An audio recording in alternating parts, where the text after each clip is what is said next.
Non mais t'inquiète. T'as lancé ou pas? Donc je peux commencer quoi.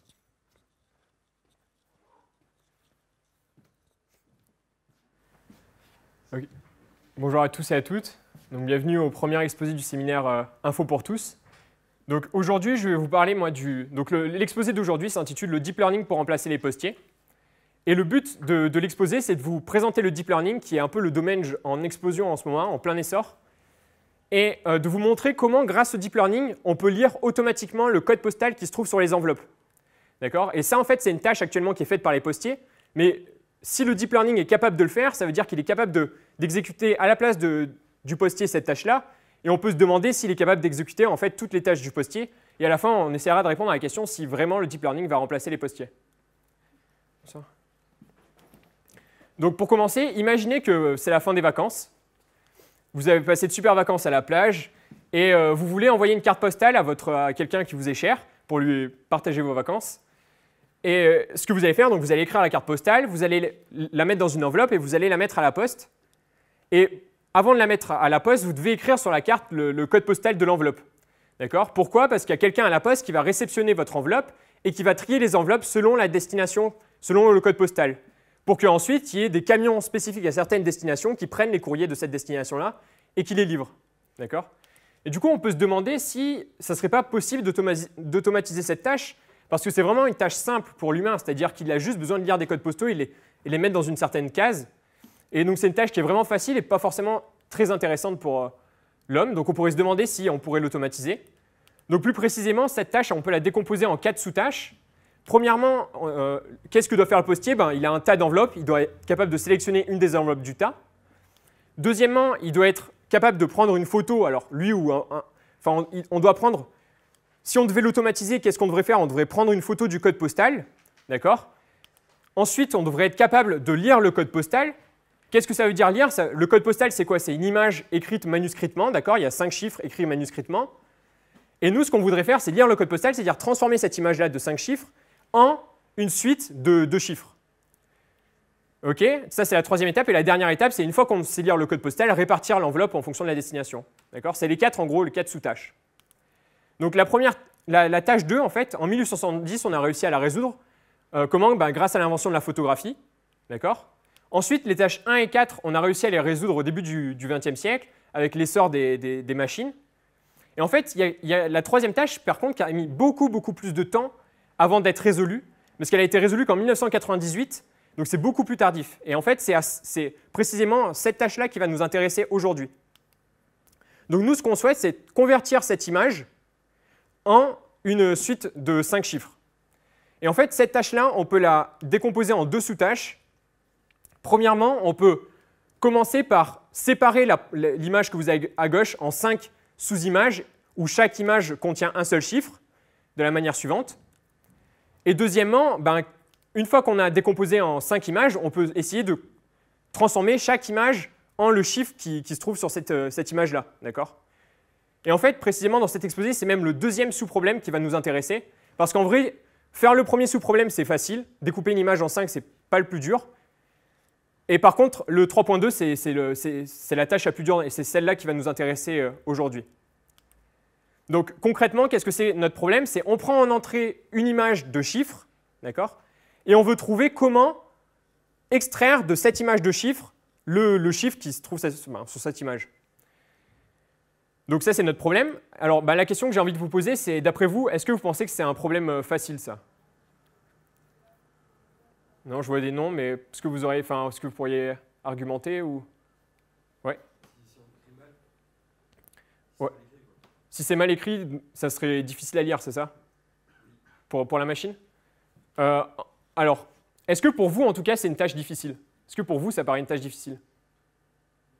Non, en vrai, on peut dire que pour nous, en vrai, c'est une tâche très facile, d'accord ? Mais ce qu'il ne faut pas oublier, c'est qu'en fait, notre cerveau, c'est lui qui fait tout le boulot, d'accord ?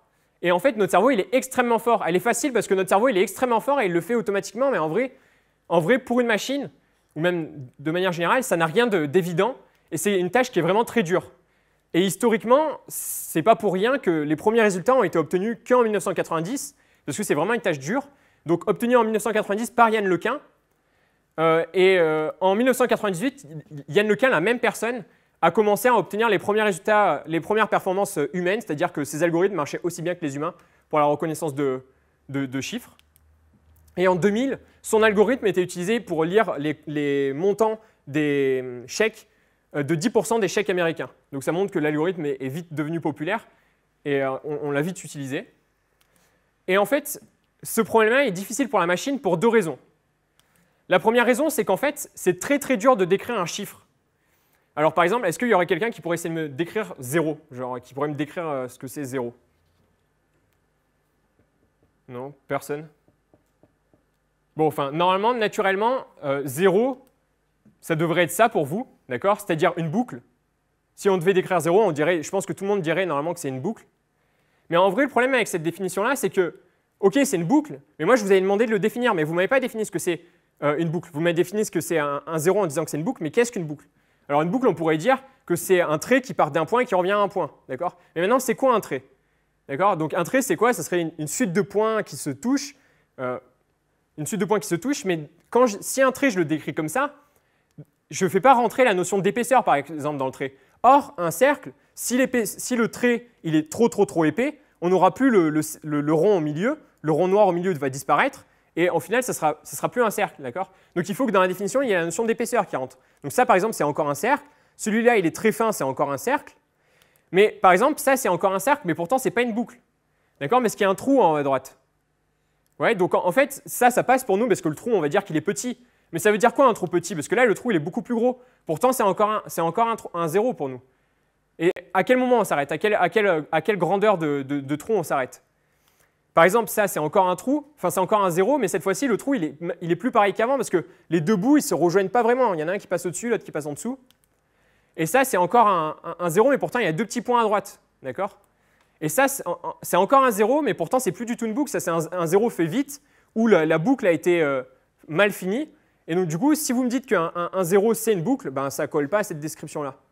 Donc, en vrai, décrire un 0, par exemple, c'est extrêmement dur.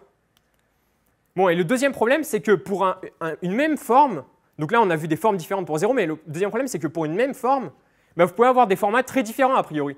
Ça, par exemple, c'est un 1, mais le même 1, il peut être… Là, il y a exactement le même 1 dans cette image-là. Pourtant, l'image, elle est en fond noir, écrite en blanc, d'accord? Donc, pour l'ordinateur, c'est deux images très, très différentes. Pourtant, c'est exactement le même 1. Là, c'est encore exactement le même 1, mais il est agrandi, d'accord? Et en fait, ce qui se passe, c'est que là, il y a deux problèmes. Mais dans les deux problèmes qu'on a, il y en a encore un qui est beaucoup plus dur que l'autre. Le problème qui est beaucoup plus dur que l'autre, c'est le premier. En fait, le problème 2, on peut facilement l'éliminer. Comment? En faisant ce qu'on appelle du pré-processing en informatique.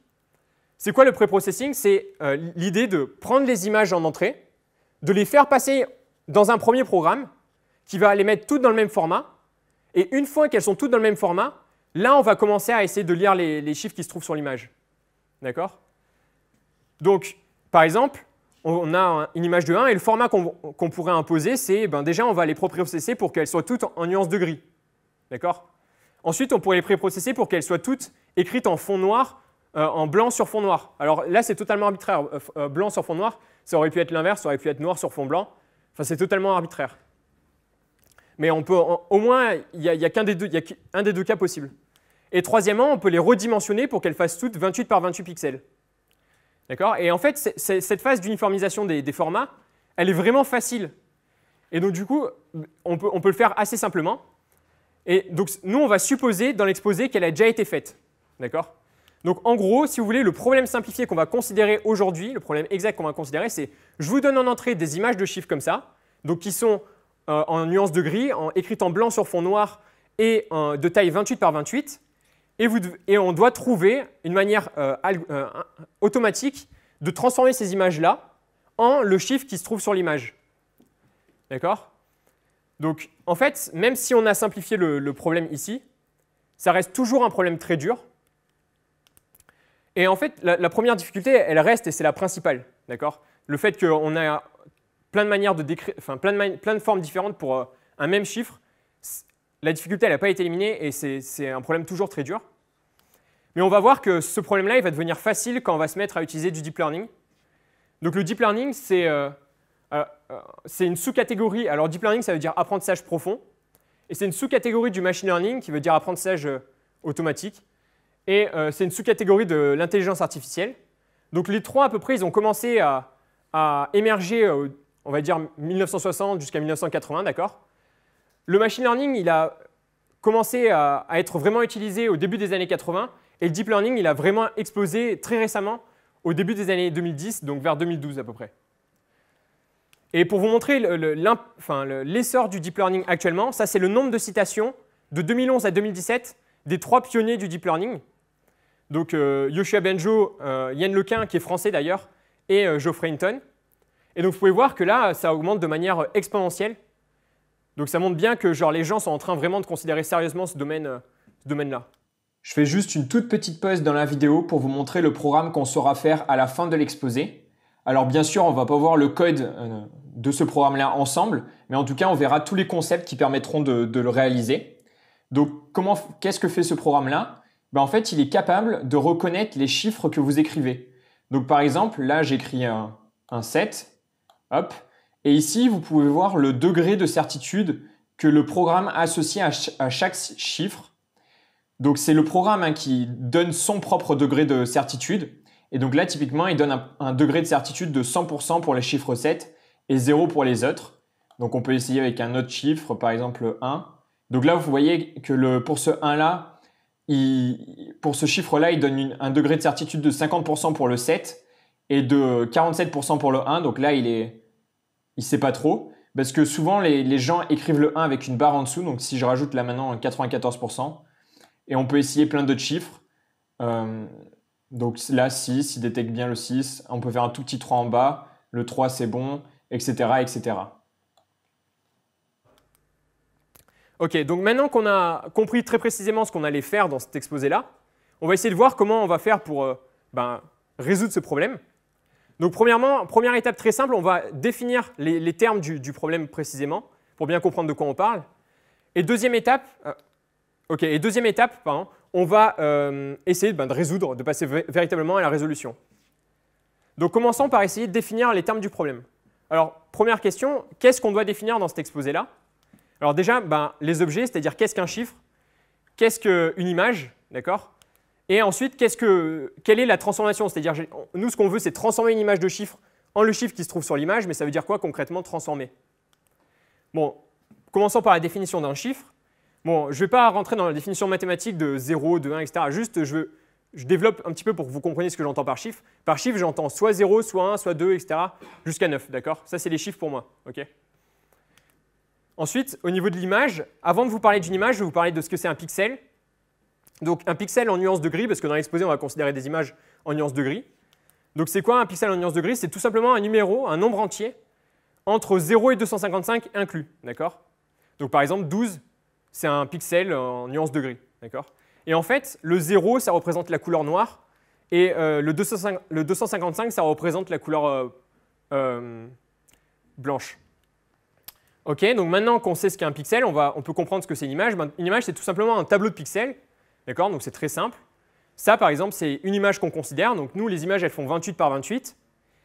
Et en fait, pour la machine, elle voit plutôt ça. Donc vous imaginez que chaque case de l'image, c'est remplacé par… Ça correspond en fait à un nombre entre 0 et 255. Donc au milieu, vous avez des nombres qui sont proches de 255 parce que c'était du blanc. Et tout autour, vous avez des nombres qui sont à 0 parce que c'était du noir. Ok, donc nous, pour l'exposé, on ne va pas considérer qu'une image, c'est un tableau de pixels. On va juste considérer que c'est une suite de pixels. Donc là, vous avez la ligne 1 au-dessus, la ligne 28 à la fin. Et en fait, nous, on va juste le voir de la manière suivante. On va mettre toutes les lignes côte à côte à la place de les mettre l'une en dessous de l'autre, d'accord? Donc en fait, une image, c'est juste une suite de nombres. Et comme notre image, elle fait 28 par 28, on a en tout 784 nombres dans l'image. D'accord? Ok. Donc maintenant, on a défini chiffre, image. Bon, c'est des trucs très simples, hein. C'est juste pour que tout le monde soit d'accord. On va définir la dernière chose, c'est-à-dire une transformation. Donc, en mathématiques, qu'est-ce que c'est une transformation? On appelle ça plus précisément une fonction. Donc, en général, c'est une fonction qui part d'un ensemble x et qui va dans un ensemble y. Et en fait, elle fait correspondre à chaque point de x un unique point de y qu'on note f de x. D'accord? Bon, c'est un peu abstrait peut-être comme ça. On va prendre un exemple très concret que vous connaissez. Donc ça, par exemple, c'est une fonction très, très connue, c'est une droite. D'accord? Et elle fait bien correspondre à un point x, si je prends un point x en bas là, elle fait bien correspondre à un unique point au-dessus y. Okay? ça c'est un exemple classique, dans notre problème, on a bien un exemple de fonction. En fait, ce qu'on cherche à faire, notre transformation, c'est bien une fonction parce qu'à une image de chiffre à gauche, on veut faire correspondre le chiffre qui se trouve sur l'image. D'accord? Donc, on a bien, là, ce qu'on fait en fait, c'est qu'on cherche la fonction chiffre. Moi, ce que je vais appeler la fonction chiffre dans l'exposé. Ok? C'est quoi la fonction chiffre? C'est la fonction qui prend en entrée l'image d'un chiffre et qui renvoie un chiffre. Ouais? Et en fait, cette fonction chiffre, il faut réaliser qu'on l'a tous dans nos têtes. Et on a tous la même fonction chiffre, c'est-à-dire qu'en fait, la fonction chiffre qu'on cherche, elle est déjà à l'intérieur de nos têtes. Pourquoi? Parce que si je montre ici une image de 0, là, en haut à gauche, tout le monde est dans sa tête, enfin, tout le monde se dit dans sa tête qu'on a un 0, d'accord? Donc en fait, la fonction qu'on cherche, elle est déjà implémentée dans nos têtes et tout le monde a la même. Parce que tout le monde quand je vous montre l'image, tout le monde me donnera la même réponse à chaque fois. Ok? Donc en fait, notre problème, c'est quoi? C'est d'essayer de trouver une formulation explicite qu'on pourrait utiliser pour notre problème de la fonction chiffre.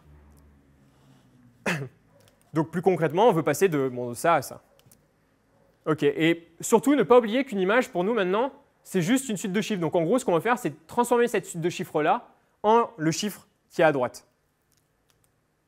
Donc maintenant qu'on a vraiment là clairement énoncé ce qu'on cherche, on va essayer de voir comment on peut faire pour le résoudre. Donc est-ce qu'il y aurait des personnes qui auraient des idées pour résoudre ça? Non? Ok, aucune idée. Bon, c'est pas grave. La première méthode à laquelle on pourrait penser, moi c'est ce que j'appelle la méthode frontale, c'est-à-dire essayer de trouver une formule explicite de la fonction. Essayer de trouver quelque chose qui est de cette forme-là, d'accord? De trouver une fonction qu'on appellerait donc, de trouver une expression de la fonction qui dirait par exemple, si l'image elle vérifie telle propriété, alors c'est un 0. Si l'image elle vérifie telle description, alors c'est un 1, etc., etc. Mais le problème en fait, c'est que trouver une telle formule, c'est beaucoup, beaucoup trop dur, parce qu'on l'a vu avant, décrire ce que c'est un 0, c'est extrêmement compliqué. Donc en fait, essayer de faire ça direct, c'est-à-dire trouver une expression de cette fonction, c'est un problème impossible quasiment à faire. D'accord? Donc ce n'est pas la méthode qu'on va suivre. Et en fait, là, a priori, ça semble vraiment un problème compliqué. Mais en fait, ce que je viens de vous dire, c'est quoi? C'est que la fonction qu'on cherche, donc la fonction chiffre, tout le monde l'a dans nos têtes. Tout le monde l'a dans sa tête et on a tous la même. Donc la question qu'on pourrait se poser, c'est comment cette fonction chiffre a fait pour rentrer dans nos têtes, d'accord? Ok. Alors, comme c'est un petit peu dur de comprendre comment la fonction chiffre a fait pour rentrer dans nos têtes, ce que je vais faire, c'est que je vais changer 2 secondes, 30 secondes le problème. À la place de considérer les chiffres que nous, on connaît, on va considérer les chiffres thaïlandais, d'accord? Que normalement, j'espère, personne ne connaît dans la salle. Et donc, du coup, ce que je vais faire, c'est que je vais essayer de vous décrire le chiffre 2 en thaïlandais. Et on va voir genre, si vous comprenez ce que c'est le chiffre 2 en thaïlandais. Donc, si vous voulez écrire le chiffre 2 en thaïlandais, vous commencez par tracer un trait, d'accord? Au bout d'une certaine longueur x, vous faites un angle droit à gauche, puis vous continuez à tracer votre trait. Au bout d'une certaine longueur x, vous faites encore un angle droit à gauche. Ensuite, vous continuez à tracer votre trait. À ce moment-là, vous faites 2 petits ponts à gauche encore. Et à la fin, vous faites une toute petite boucle. Est-ce que vous arrivez à visualiser, à voir, est-ce que vous avez compris? Est-ce que si maintenant je vous montre des images de chiffres thaïlandais, vous êtes capable de me dire ce qu'est un 2 par exemple? Ouais. Le premier trait, il est vertical. Bon, en tout cas peut-être que vous allez y arriver avec beaucoup d'efforts, d'accord? Mais en vrai, c'est pas du tout comme ça que nous, on a. En fait, c'est pour vous montrer que c'est pas du tout notre manière naturelle d'apprendre. En fait, si je vous montre ça, en fait, j'aurais pas eu besoin de décrire. Enfin, la manière la plus efficace de vous faire comprendre ce qu'est un 2 thaïlandais, c'est pas de vous le décrire comme je viens de le faire, c'est de vous montrer l'image directement, d'accord? Et en fait, la bonne manière, la manière qu'on a eu de faire rentrer la fonction chiffre dans nos têtes, c'est pas en la décrivant. Quand vous étiez petit, vos parents, ils vous ont pas fait des descriptions de 0 et de 1, etc. En fait, vos parents, ils vous ont montré des exemples. Enfin, ou vous tout seul. Enfin, vous avez appris à partir d'exemples, d'accord? C'est ça l'idée clé, c'est qu'on va apprendre à partir d'exemples. Donc, en gros, concrètement, comment votre cerveau a fait pour apprendre? Premièrement, il a vu des exemples, c'est-à-dire qu'on lui a donné ça, par exemple, et on lui a dit, regarde, tu vois l'image en haut à gauche, ça c'est un 0. La deuxième image en bas à gauche, la deuxième image à gauche, c'est un 1. La troisième, c'est un 4, etc., etc. Donc, en gros, on lui a montré des images de chiffres et on lui a dit à chaque fois à quoi ça correspondait. Et après, votre cerveau, à partir de ça, il a fait quelque chose assez incroyable, c'est qu'il a réussi à généraliser. D'accord? Donc ça veut dire quoi généraliser? Ça veut dire qu'en gros, il en a déduit une fonction. Donc en gros, maintenant, votre cerveau, il a vu des exemples, et maintenant, quand on lui présente d'autres nouveaux exemples qu'il n'a jamais vus encore, il va utiliser la fonction qui s'est mise dans la tête pour essayer de dire quels sont les chiffres qui se trouvent dans l'image. Bon, il s'avère que votre cerveau, comme il est très très fort, ben, la fonction qu'il a trouvée par lui-même, ben, ça correspond à la fonction chiffre qui est dans toutes nos têtes, d'accord? Et en fait, il a trouvé tout seul les bonnes valeurs des chiffres qui se trouvaient dans l'image. Donc, pour donner un autre exemple, en gros, notre cerveau, il a fait quoi? D'abord, il a vu des exemples, donc des points, par exemple, sur le graphique, et ensuite, il a généralisé. Ça veut dire quoi? Il en a déduit une fonction, d'accord? Et comme il est fort, la fonction qu'il a trouvée, elle généralise bien. OK. Donc, l'idée maintenant, ça va être, à partir du fonctionnement de notre cerveau, voir comment est-ce qu'on peut faire pour implémenter ça dans notre programme pour que le programme aussi arrive à lire les chiffres. Donc ça nous amène à une deuxième méthode que j'ai appelée la méthode inférative. Inférative, ça n'existe pas en français, mais ça veut juste dire que, en gros, pour moi, ça veut dire la méthode qui infère, et inférer, ça veut dire qui généralise, d'accord? Donc cette deuxième méthode-là, je l'appellerai méthode inférative, ça veut juste dire la méthode qui généralise, qui consiste à généraliser. Et donc du coup, quelle est cette méthode-là? En gros, en premier, il va nous falloir récupérer des exemples, et en deuxième, il va nous falloir généraliser, c'est-à-dire en déduire une certaine fonction. OK. Donc juste avant de continuer, je vais juste faire une toute petite pause vocabulaire pour, pour mettre au clair des termes que j'ai utilisés et que je n'ai pas forcément bien définis. Alors tout d'abord, qu'est-ce que c'est une généralisation? Une généralisation, c'est juste une fonction qui est obtenue à partir d'exemples. D'accord? Donc typiquement, on a des exemples là, et généraliser, la généralisation, ça va être quoi? Ça va être la droite. D'accord? Et en fait, les exemples qu'on va avoir utilisés pour généraliser, on va appeler ça des données d'entraînement. Donc si vous voulez, on a des données d'entraînement, et à partir des données d'entraînement, on va généraliser. OK? Et ensuite, qu'est-ce que ça veut dire maintenant bien généraliser? J'ai dit à plusieurs reprises que votre cerveau il arrive à bien généraliser. Ça veut dire quoi? Ça veut dire que la généralisation qu'il a trouvée, quand on lui présente de nouveaux exemples, là les points en rouge, eh ben, la généralisation colle bien toujours aux nouveaux exemples qu'on lui montre. C'est-à-dire elle passe toujours proche des nouveaux exemples qu'on lui montre. D'accord? Ça, c'est une bonne généralisation.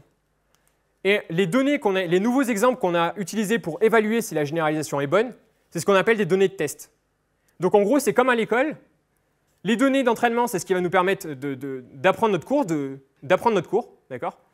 Et après, pour vérifier qu'on a bien appris, on va avoir des données de test qui seront des contrôles. Et sur ces contrôles-là, si on arrive à avoir toujours des bonnes notes, c'est qu'on a bien appris, sinon c'est qu'on avait mal appris. OK? Donc c'est ça en gros le processus. OK. Et une toute dernière chose, c'est moi ce que j'appelle avoir bien généralisé, de manière générale dans le langage courant, c'est en fait ce qu'on appelle avoir appris. D'accord? Apprendre en fait, c'est arriver à généraliser. Quand vous avez appris quelque chose, ça veut dire on vous a montré des exemples, et à partir de ça, vous avez réussi à en déduire un fonctionnement plus général, donc une fonction, une certaine fonction, et on dit que vous avez appris quand votre fonction vous avez réussi à trouver la bonne fonction, celle qui était la fonction qu'on attendait de vous. OK, donc revenons à notre méthode qu'on avait avant.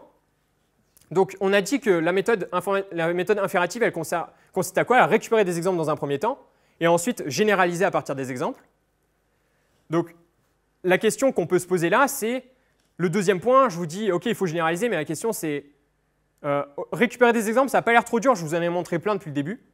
Mais en fait, généraliser, concrètement, ça veut dire quoi? Donc la question qu'on va se poser maintenant, ça veut dire, c'est comment est-ce qu'on fait pour généraliser?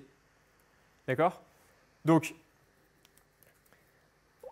si on n'a pas d'idée, ce qu'on peut faire, c'est prendre un exemple, donc reprendre l'exemple qu'on avait là tout à l'heure, et se demander comment est-ce qu'on peut faire pour généraliser sur ça. Donc tout d'abord, la chose vraiment importante à comprendre, c'est qu'il est impossible de trouver la bonne généralisation à coup sûr. D'accord? Là, c'est impossible qu'avec juste ces points-là, vous êtes capable de me dire la bonne généralisation, c'est ça. Pourquoi? Parce qu'en fait, les points, ils peuvent venir de cette courbe-là, comme ils peuvent venir de cette courbe-là, et en fait, les points, ils peuvent venir d'une infinité de courbes. D'accord? Donc c'est impossible que juste avec les points, vous me dites de la courbe dont ça vient, parce que si vous me dites une certaine courbe, je peux dire maintenant ça vient en fait de cette courbe-là, et vous n'avez aucun moyen pour argumenter. D'accord? Et la deuxième raison, c'est parce que pour pouvoir dire qu'une généralisation est la bonne, il faut révéler les données de test. Mais les données de test, on n'a pas le droit de les utiliser quand on généralise. Donc autrement dit, tant qu'on n'a pas fini de généraliser, on ne peut pas savoir si la généralisation est bonne. Donc chercher une bonne généralisation avant même d'avoir généralisé, ce n'est pas possible. OK. Donc ceci étant dit, on peut continuer. Donc, OK, c'est peut-être impossible de trouver la bonne généralisation, mais par contre, il semble qu'il y ait des généralisations qui soient plus probables que d'autres. D'accord ? Quand je vous montre ça, par exemple, il paraît assez improbable que, enfin, naturellement, en tout cas, ça ne vous viendrait pas à l'idée de dire, en fait, c'est la courbe sinusoïdale que je vous ai montrée qui est la bonne qui est la généralisation qu'il nous faut. D'accord ? Donc, il y a des généralisations qui sont plus probables que d'autres. Et typiquement, à quoi, naturellement, à quoi ça vous ferait penser, ça ? À une droite. D'accord ? Naturellement, si je vous montre ça, vous généraliseriez par une droite. D'accord ? Oui, donc ça, c'est assez improbable. Pardon. Ah oui, autant pour moi. Donc ça, la question, c'est est-ce que c'est une bonne généralisation? Donc pour le savoir, il faut révéler les données d'entraînement, les données de test, pardon. Donc là, on peut voir que les données de test qui sont en rouge, elles ne collent pas avec la droite. Donc ce n'est pas une bonne généralisation. OK. Mais attention, ce n'est pas une bonne généralisation dans ce cas précis-là. Bon, et donc nous, on pense aux droites, d'accord, comme bonne généralisation. Bon, mais la question, c'est, OK, mais quelle droite? Est-ce que c'est celle-là? Est-ce que c'est celle-là? C'est quoi la bonne généralisation? Quelqu'un m'a dit les droites, mais enfin. Il y a moins de distance avec la droite, la première. Voilà, donc la réponse qu'on me donne, c'est celle où il y a la moins de distance, je suppose, entre la droite et les points. OK, bah c'est la bonne réponse. Donc en fait, c'est la droite qui colle le plus aux données d'entraînement. Donc qu'est-ce que j'entends par coller? Ben, exactement ce que vous avez dit, c'est-à-dire la droite pour laquelle l'écart entre les points et la droite est le plus petit. D'accord? Et maintenant, qu'est-ce que ça veut dire? Donc l'écart, nous, on va appeler ça plutôt l'erreur. D'accord? Ça, c'est l'erreur de la droite. À chaque fois, la longueur du segment, c'est l'erreur. Et en fait, l'erreur, il nous faut une formule. L'erreur, on veut la quantifier par un nombre. D'accord? Du coup, une manière de quantifier cette erreur-là, c'est quoi? C'est de dire, on va prendre chacun des segments en pointillés. On va prendre la longueur de chacun des segments. On va la mettre au carré, on va faire la moyenne. Ça va nous donner un nombre qu'on va appeler l'erreur. Et donc maintenant, on note ça comme ça. Mais la formule n'est pas importante, d'accord? J'ai donné la formule juste pour un exemple, mais la formule n'est pas importante. Ce qu'il faut comprendre, c'est qu'en gros, on veut minimiser la distance entre la droite et les points. OK? Donc par exemple, pour cette droite-là, si on calcule l'erreur, on obtient 9,5. Pour cette droite-là, on obtient 2,6. Et pour en fait la droite qui passe le plus proche de tous les points, on obtient juste 0,1. C'est impossible, par exemple, d'obtenir 0 parce qu'on ne peut pas avoir une droite qui passe par tous les points. Donc là, en fait, avec tout ce qu'on vient de voir, on a compris en fait, la méthode inférative en entier. D'accord? Et donc on a quasiment compris tout le reste de l'exposé. Mais je vais récapituler tout ce qu'on a vu pour bien mettre les choses au clair, mais en fait, avec juste ce qu'on vient de voir, normalement, on a tout compris. OK, donc résumons ce qu'on vient de voir de manière... résumons ce qu'on vient de voir. Donc premièrement, qu'est-ce qu'il nous faut? Il nous faut récolter des données. D'accord? Donc premièrement, il nous faut récolter des données d'entraînement. À partir de ces données d'entraînement-là, on va généraliser. D'accord? C'est à partir de ces données-là qu'on va généraliser. En plus des données d'entraînement, il nous faut des données de test qui vont nous permettre d'évaluer à quel point la généralisation est bonne. D'accord? Une fois qu'on a les données, donc données d'entraînement et données de test, la deuxième chose qu'il nous faut, c'est définir une classe de généralisation. Alors, ce que j'appelle classe de généralisation, c'est juste quelles sont les fonctions, quelles sont les généralisations qu'on considère. D'accord? Tout à l'heure, en fait, dans l'exemple d'avant, on a considéré quoi comme classe de généralisation? On a considéré les droites. On s'est dit, les fonctions les fonctions qu'on considère pour la généralisation, ce sont les droites. D'accord? On n'a même pas essayé de chercher parmi les sinus comme ça, les fonctions qui oscillent ou l'autre fonction que j'ai montré avant, on a juste considéré les droites. D'accord? Donc ça, c'est ce que j'appelle la classe de généralisation. C'est l'ensemble des fonctions, l'ensemble des généralisations qu'on va considérer. Une fois qu'on a défini notre classe de généralisation, donc dans notre classe, il y avait plusieurs droites possibles, il y avait ça, ça, ça, d'accord? Mais nous, on voulait la généralisation qui colle le plus aux données. Et pour que ça colle le plus aux données, on a eu besoin de définir une notion d'erreur. D'accord? Donc la troisième chose qu'il nous faut, c'est une fonction erreur. D'accord? Donc cette fonction erreur-là, elle va associer à chacune des généralisations un nombre qu'on appellera erreur, et qui, plus il sera petit, et plus l'erreur sera faible. D'accord? Donc typiquement, donc ça c'était la formule qu'on cherchait. Donc par exemple, là on avait une erreur de 9,5. Là, une erreur de 0,1, donc c'était pour la meilleure droite, et là, une erreur de 2,6. Et enfin, la dernière chose qu'il nous faut, c'est un algorithme de minimisation, c'est-à-dire c'est un algorithme qui va chercher parmi toutes les généralisations qu'on considère, donc toutes les généralisations de la classe de généralisation, il va essayer de chercher la généralisation qui a la plus petite erreur. D'accord? Donc en gros, la généralisation qui colle le mieux aux données. Parce que là, tout à l'heure, donc là, typiquement, sur notre exemple, c'est celle-là. Mais là, moi, je vous la donne. La question, c'est maintenant, comment est-ce qu'on fait pour la trouver? D'accord? Donc le but de l'algorithme de minimisation, c'est de trouver cette droite-là. OK? Donc voilà. Là, en fait, vous venez de voir la slide la plus importante de l'exposé, parce qu'il y a absolument tout qui est résumé là-dedans. Et on va juste faire qu'appliquer ça dans le reste de l'exposé. Et le reste de l'exposé est normalement beaucoup plus simple. OK. Donc, juste avant de continuer, il y a peut-être une question qu'on peut se poser, c'est OK, mais alors à quoi c'est dû le fait de bien généraliser? D'accord?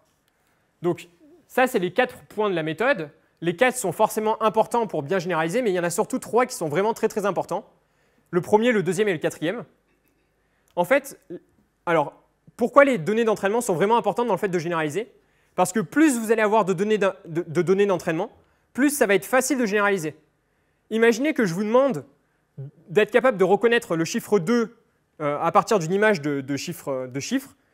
Imaginez que je vous demande ça sans jamais vous avoir montré ce qu'est une image de chiffre 2.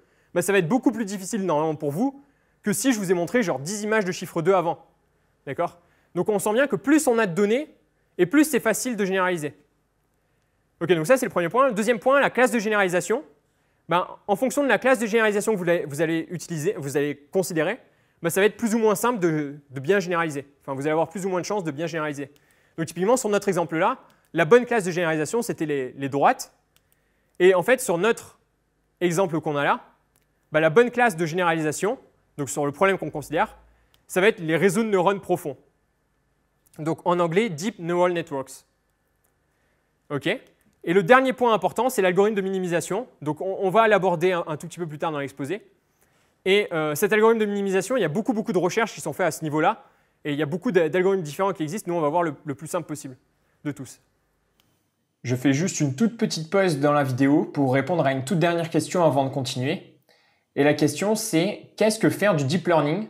Et en fait, avec tout ce qu'on a vu, on peut répondre maintenant à cette question. Donc faire du deep learning, c'est tout simplement concevoir des algorithmes qui apprennent. Apprendre, ça veut juste dire généraliser à partir d'exemples. Donc c'est pour cette raison-là qu'on a le mot learning dans deep learning.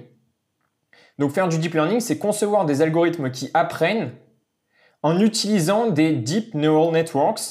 Et les deep neural networks, c'est juste une classe de généralisation particulière. Et donc c'est pour cette raison-là qu'on a le mot deep dans deep learning. Ok, donc maintenant qu'on a compris la méthode inférative, donc en gros comment fonctionne le deep learning, ben on va essayer de l'appliquer à notre problème qu'on considère. Donc essayer de voir comment on peut faire pour lire les chiffres grâce à cette méthode-là.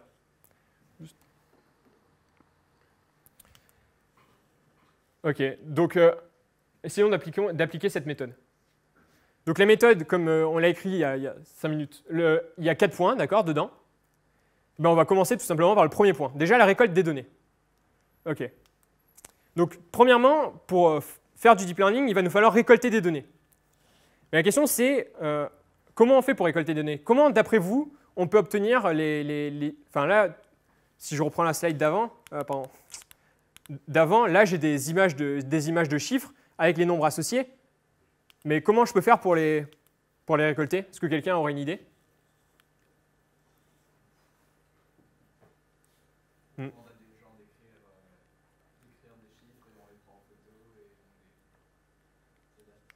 Ouais, bah alors l'idée proposée, c'est de prendre des photos de papier où il y aurait déjà écrit des chiffres, ou en tout cas de les écrire soi-même, peut-être, et de les prendre en photo. Bon, dans 30 secondes, on va voir que ce n'est pas trop faisable techniquement ça, mais en vrai, c'est une bonne idée. Les données, de toute façon, si on veut les récupérer à un moment, il va falloir les faire, d'accord? Donc du coup, il faut les trouver à un endroit où les données se trouvent. Donc par exemple, en fait, en 1998, Yann Lequin, il a publié une base de données qui s'appelle MNIST, dans laquelle il y a des images de chiffres avec les chiffres associés. D'accord? Et comment il a fait pour récupérer ces données-là? en fait, il a récupéré des tonnes et tonnes de copies d'élèves, de travaux d'élèves, d'accord, qu'il a scanné, etc. Quand je dis il, je ne sais pas combien il y a de personnes qui ont travaillé sur ça. Hein. C'est un travail de longue date, ça a pris beaucoup de temps. Mais. Et il a aussi récupéré donc, des papiers du bureau de recensement américain.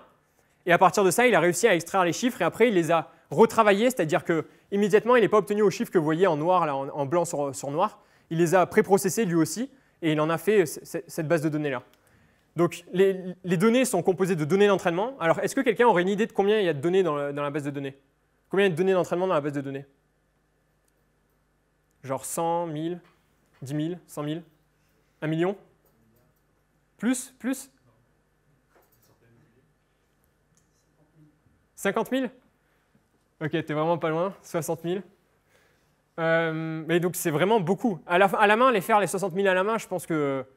Enfin, ouais. C'est des images ou c'est des suites de chiffres très bonne question. Très bonne question. En vrai, non, oui, très bonne question, mais je veux dire... non, très bonne question, très bonne question. On va rester sur ça. En fait, comme la conversion d'un tableau en suite de chiffres est très simple à faire, ça peut être sous les deux, mais en vrai, moi, quand je travaille sur MNIST, c'est sous une suite de... Les images sont données sous une suite de chiffres, d'accord? Elles sont données sous le format que je vous ai dit, que j'ai conseillé de prendre, d'accord? Mais après, il n'y a pas de bon format, genre elles pourraient être dans le format de tableau, enfin ça ne change pas grand-chose au problème. Ok, donc ça c'est pour les données d'entraînement. Donc bon, là j'en ai mis beaucoup plus, mais il y en a très très peu, là il y en a 50, il faut s'imaginer qu'il y en a 60 000. Et avec les données d'entraînement, il nous faut des données de test. Donc là il y en a 10 000, d'accord? Donc ça représente ça à peu près si je garde les proportions. Ok, donc là on a nos données d'entraînement, on a nos données de test. Bon, maintenant on va passer à l'étape 2 de la méthode, qui consiste à définir une classe de généralisation, d'accord? Donc, nous, la classe de généralisation qu'on va utiliser et qui va nous être utile pour ce problème-là, s'appelle les réseaux de neurones profonds. Mais juste avant de parler des réseaux de neurones profonds, je vais revenir sur les droites. D'accord? Parce qu'en vrai, les réseaux de neurones profonds, c'est une classe plus générale que les droites. C'est-à-dire que les droites, c'est un cas particulier de réseau de neurones profonds. Bon, c'est vraiment le cas particulier le plus simple possible qui existe, mais c'est un cas particulier. Donc, revenons sur les droites. Donc, bon, là, vous avez une droite. Et on peut l'écrire y est égal à ax plus b, d'accord? Normalement, c'est ce que vous avez vu à l'école. Et dans cette droite, la droite, elle est caractérisée par deux paramètres, c'est-à-dire a et b, et c'est ces deux paramètres-là qui donnent la forme de la courbe, d'accord? Donc a, c'est deux paramètres réels, c'est-à-dire ces deux nombres réels, et on peut les représenter par un petit curseur, d'accord? Donc a, c'est la position sur le curseur, et b, c'est la position sur le curseur. A représente la pente, et B représente l'ordonnée d'origine, c'est-à-dire l'endroit où la hauteur où la droite coupe l'axe des ordonnées. Et ce qu'on peut faire, c'est bouger ces paramètres-là. Et si on bouge les paramètres, là, comme je le fais, on va bouger la fonction, en fait. En fait, la forme de la fonction est entièrement déterminée par les paramètres. D'accord? Si maintenant je bouge encore une fois les paramètres, hop, j'obtiens une nouvelle fonction. Ok, bon, ça, c'est une droite. Le fonctionnement d'une droite. Bon, maintenant, on va juste oublier le graphique parce qu'il ne va pas nous être utile.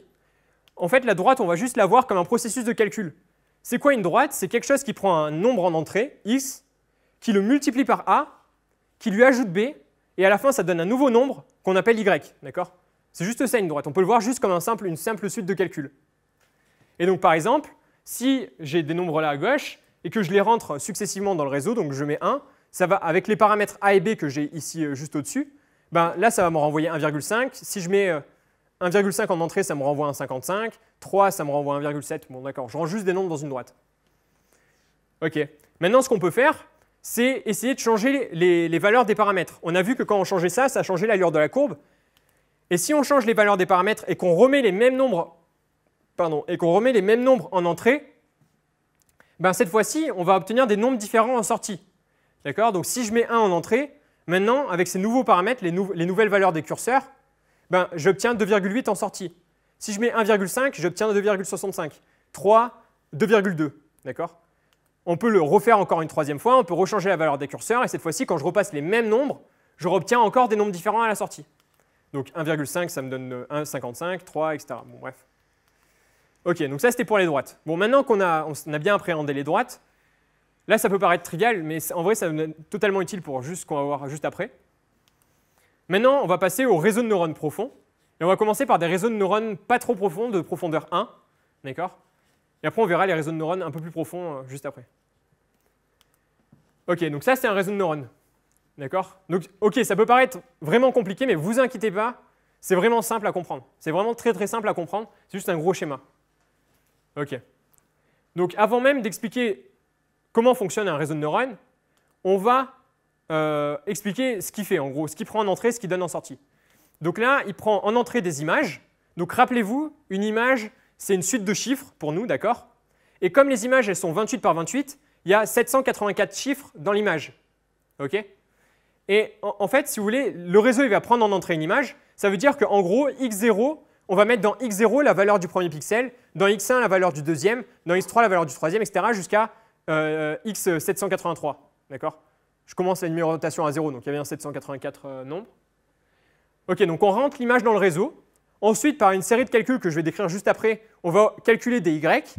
Et à partir de ces y-là, on va faire encore une série de calculs et on va en déduire des p qui sont des certitudes, d'accord, des degrés de certitude plus exactement. Donc en entrée, le réseau il prend ça et en sortie, il donne des degrés de certitude. Enfin, pour chacun des nombres, le réseau il va donner un degré de certitude qui correspond à quel point il est sûr que ce nombre-là se trouve dans l'image. Donc par exemple, pour le chiffre 0, il donne un degré de certitude de 23, d'accord, de 0,23. Donc en gros, pour lui, il est sûr à 23% qu'il y a un 0 dans l'image. Bon là, a priori, c'est un 5, donc ce n'est pas une bonne certitude. Pour 1, il a une certitude de 0. Pour 2, une certitude de 30%. Et pour 3, il a une certitude de 40%. Donc en fait, c'est pour 3 qu'il a la plus grande certitude. Donc en gros, pour lui, il pense qu'il y a un 3 dans l'image. D'accord? Et en fait, pour 5, le nombre qui nous intéresse, il a une certitude de 0. Donc pour lui, il n'y a pas du tout de 0 dans l'image. Il n'y a pas du tout de 5 dans l'image. Ok, donc là, ça peut vous paraître bizarre parce que je vous présente un réseau, il prédit n'importe quoi. Mais en vrai, ce qu'il faut bien comprendre, c'est que tout à l'heure, la classe de fonctions qui généralisait bien, c'était les droites, d'accord? Mais ce n'est pas toutes les droites dans la classe qui généralisent bien. C'est une certaine droite dans la classe qui généralise bien. Mais si nos points sont comme ça et qu'on prend la droite qui va comme ça, elle ne généralise pas du tout bien, elle ne colle pas du tout aux données, d'accord? Ouais, donc ce n'est pas parce qu'on considère les réseaux de neurones profonds comme étant la classe de généralisation qu'on va prendre que tous les réseaux de neurones profonds qui sont dans la classe généralisent bien, c'est-à-dire donnent les bons résultats quand ils ont les entrées. D'accord? Donc celui-là, le réseau de neurones, il marche pas bien du tout. D'accord? Bon, on a testé que sur un chiffre. On peut prendre d'autres chiffres. Par exemple, si on met 0, cette fois-ci, pour lui, 0, il a une certitude de 23% encore. Donc, oui, de 23%. Et pour lui, le chiffre qui a la plus grande certitude, c'est 1. Donc pour lui, en gros, il y a un chiffre 1 là-dedans. Donc c'est pas bon. Après, on peut faire ça pour toutes les données. On peut faire ça à 4. 4, cette fois-ci, la certitude, elle est de 3%. Bon, voilà. Donc en gros, ce réseau-là, il prend en entrée des images et à la fin, pour chaque chiffre, il dit à quel point il est sûr que ce chiffre-là se trouve dans l'image. D'accord? Ça, c'est le fonctionnement global. Bon, maintenant, on va essayer de comprendre comment il marche plus précisément, le réseau. En gros, on rentre une image à gauche, c'est-à-dire on donne des valeurs pour les x, et à partir de ça, on va calculer dans un premier temps des y. Comment est-ce qu'on fait pour calculer y? Donc par exemple, y0, comment est-ce qu'on fait pour le calculer? Vous allez prendre le x0 que vous avez en haut, vous allez le multiplier par un coefficient, d'accord? Donc A0, on va l'appeler. Et ensuite, vous allez prendre x1, que vous allez aussi multiplier par un coefficient, et que vous allez ajouter à avant, d'accord? Ensuite, vous prenez x2, vous le multipliez aussi par un coefficient, et vous l'ajoutez à ce que vous aviez avant, etc., etc. Vous faites ça pour tous les nombres que vous avez en entrée. Et ensuite, vous ajoutez à la fin un nombre b, d'accord? Et donc ça nous donne y0. Ensuite, pour obtenir y1, vous refaites exactement la même chose, sauf que cette fois-ci, les coefficients ils peuvent être différents de ceux que vous avez avant. D'accord? Et vous faites la même chose pour y2, vous faites etc., etc., etc. Et à la fin, vous faites la même chose pour y9. OK? Donc, vous prenez x, vous multipliez x0, vous multipliez par un coefficient, vous prenez x1, vous multipliez par un coefficient, x2, etc. Et à la fin, vous sommez tout ça, vous ajoutez b, ça vous donne y.